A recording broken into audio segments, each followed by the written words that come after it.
All right, this is video 1 of your second linear functions packet on real-world connections and word problems. So we're talking about real-life examples of when linear equations apply. We talked about this a little bit in your last packet when we looked at the theme parks page, talking about when you have to put a down payment on and make monthly payments, how that's an example of a linear function. We'll be doing some more here as we go on. So let's talk a little bit about word problems and how we can turn them into linear equations. So using the equation for slope-intercept form is going to be extremely helpful with real-world connections and application. Do you guys remember our equation for slope-intercept form? That's right. Y equals mx plus b. Okay? In word problems, m is your slope, if you guys remember that, and it's going to represent the rate of change. So when you're given something that's changing, that's your slope. B represents, that's right, your y-intercept on the graph, and it stands for the starting amount. So if you're given a word problem that starts with something, maybe you start with $20 in your bank account, and every time you buy an ice cream from Dairy Queen, it goes down $2. Your starting amount, your y-intercept, is that $20 you had. Okay? After you can identify what's changing what you started with, your slope and your y-intercept, we need to look at, is it going to be a positive slope or a negative slope? If the word problem has you adding things, it's going to be positive. Or if you are subtracting or taking away from something, it will be negative. All right, the last thing that you need to remember is what graph, is it going to be continuous or discrete? Do you remember a continuous graph was all connected? It was connected. And a discrete graph is just points, but they're not connected. When we did this, we were looking at, does it make sense to have a fraction or a decimal on both sides of your graph? So this is when we looked at, for example, could you buy half a candy bar at the store? If we said every candy bar costs $2, okay, I could say my first candy bar is going to cost me $2. My second candy bar is going to cost me $4, and my third one is going to cost me $6. Can I connect these points? Can I draw a line through them? No, it's going to be discrete because I can't buy 2.5 candy bars. I can't buy something with a decimal. So you got to remember on this one, does it make sense to connect the points or should it be discrete? All right, the very last thing is you need to identify your variables in the problem, okay? Your y variable is always going to be something that has to do with the total.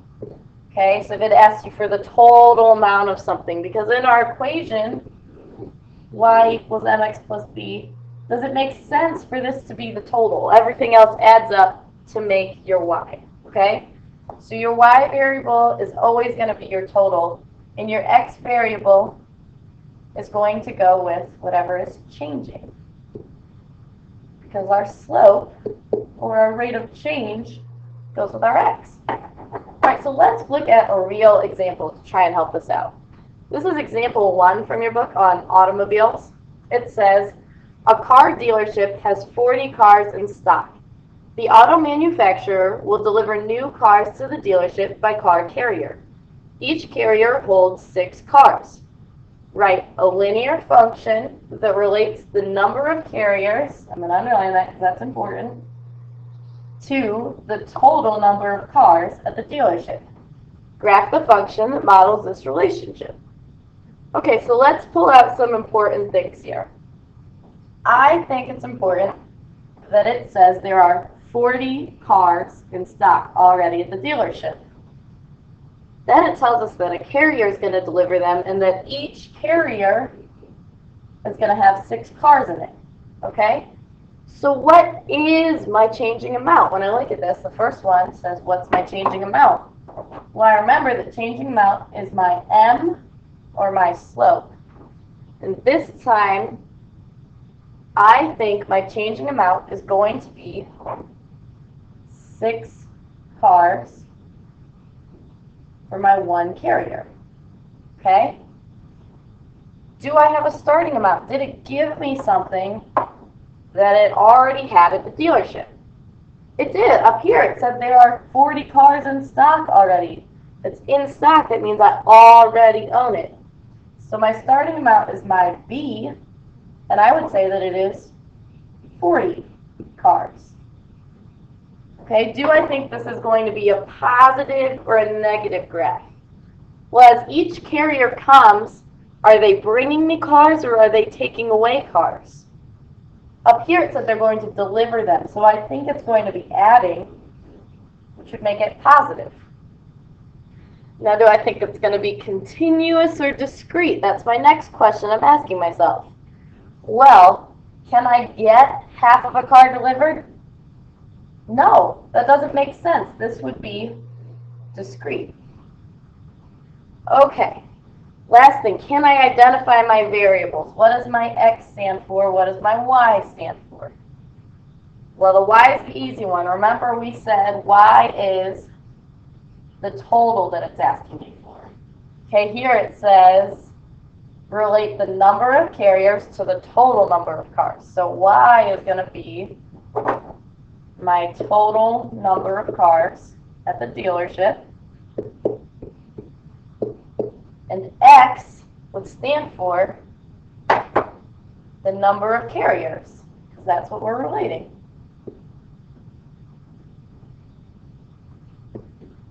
Okay, so if I could plug these into my equation, I have an M and a B, and I know that my M or my slope is going to be positive.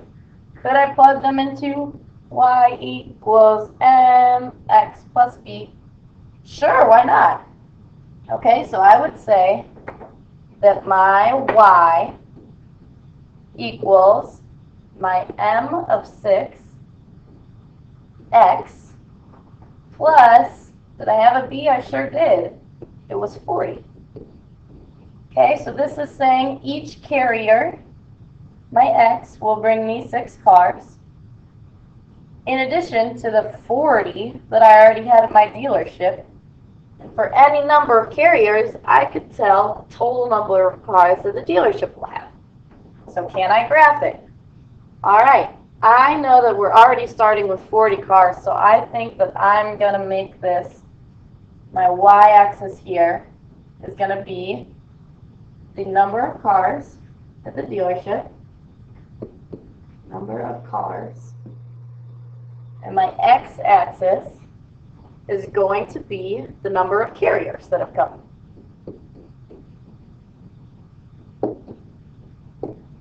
Okay, so for the total number of cars, I know when 0 carriers have come, there's absolutely none that have showed up,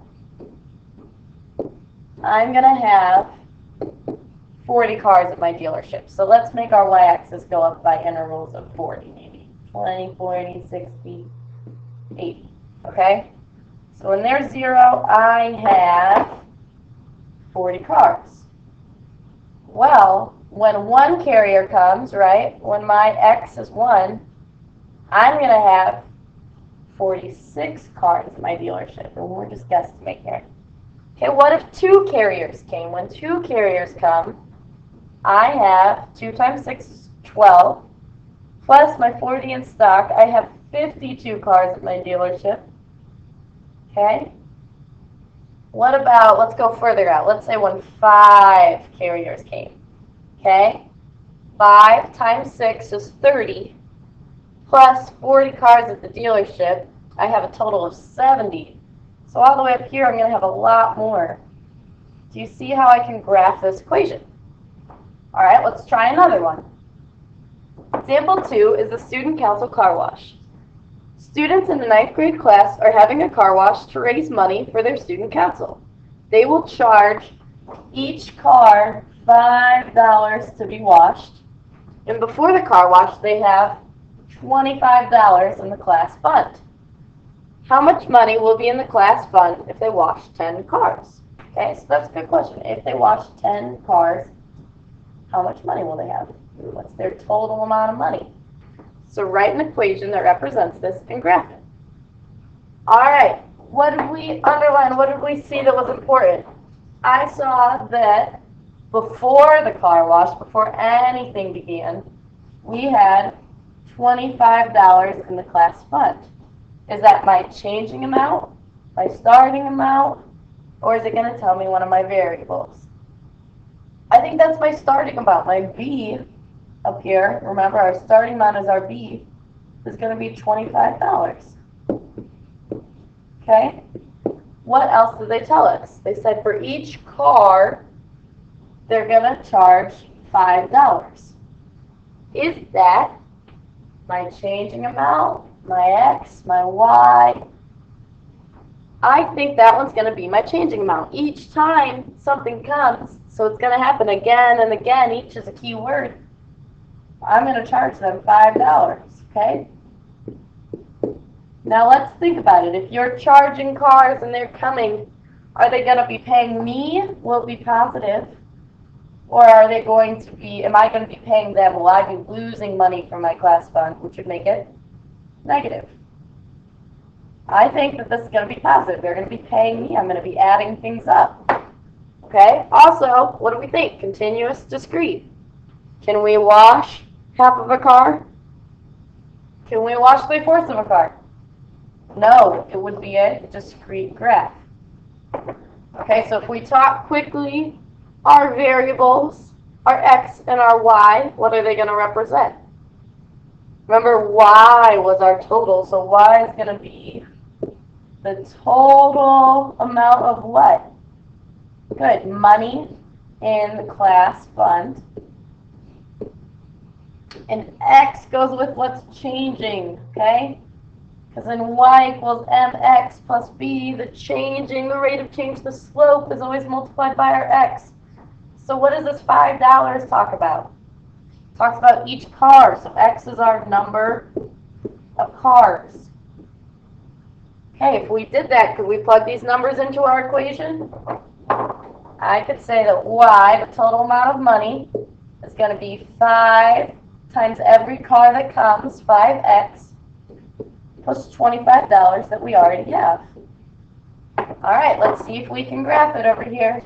We're going to have number of cars on our x-axis, and we're going to have money in the fund on our y-axis. All right, let's start. I'm just going to start this one at 25, 30, 35, 40, and it can keep going. Okay, number of cars, I'm going to do 1, 2, 3, 4, 5, 6, 7. Okay? So when we have 0 cars, before the car wash has even started, when we are at 0, how much money does the class fund have? $25. Remember, before the car wash, there's $25. So if 1 car comes to our car wash, if I plug in X is 1, how much money is in our class fund? Well, we have 5 times 1 is 5, plus $25 is 30. Okay, if 2 cars come, and I plug in X is 2, 2 times 5 is 10, plus $25 is going to be 35. All right, let's just follow our trend. If 3 cars come, we'll have $40. If 4 cars come, it'd be up here at 45. We could graph it. Did I graph it right? No, I didn't. What does this look like? This looks like it's continuous. And that would be wrong. Okay, so this one would just be these points, and I would not connect them. All right, go ahead and try example 3 on your own. See if you can solve it by walking through the steps.